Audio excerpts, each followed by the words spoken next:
Hammaga salom, sizlar bilan Humoyun. Bugungi videoda YouTube orqali pul ishlashni 4 xil yo'li haqida gaplashamiz. YouTube orqali pul ishlashning yo'llari.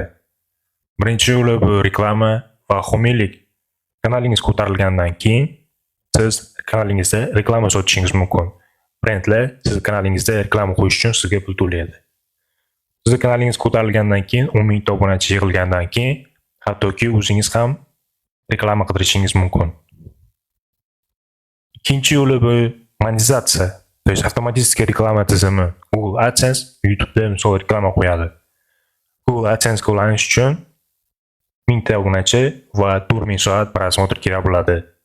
O'zbekistonda 1000 ta prosmotrga 50 sent pul to'laydi.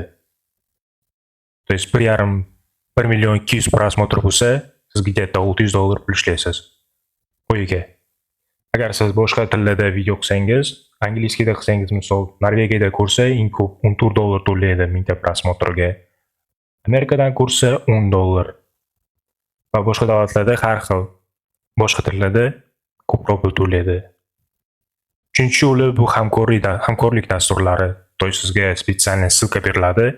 Bu silkani siz video ostiga qo'yasiz va shu silka orqali odamlar o'tib, biron xil narsa sotib olsa yoki zakaz qilsa, sizga protsent to'lanadi.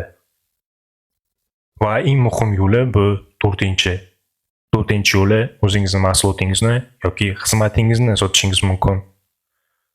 Qanday qilib pul ishlasa bo'ladi? To'y sizda biznesingiz bo'lsa, biznesingizni rivojlantirishingiz mumkin.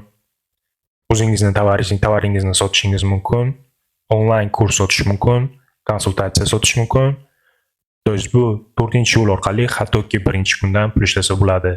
Misol uchun 100 ta odam ko'rib, sizni bitta odam sizning mahsulotingizni yoki xizmatingizni zakaz qilsa, siz o'zi pul ishlashni boshlaysiz.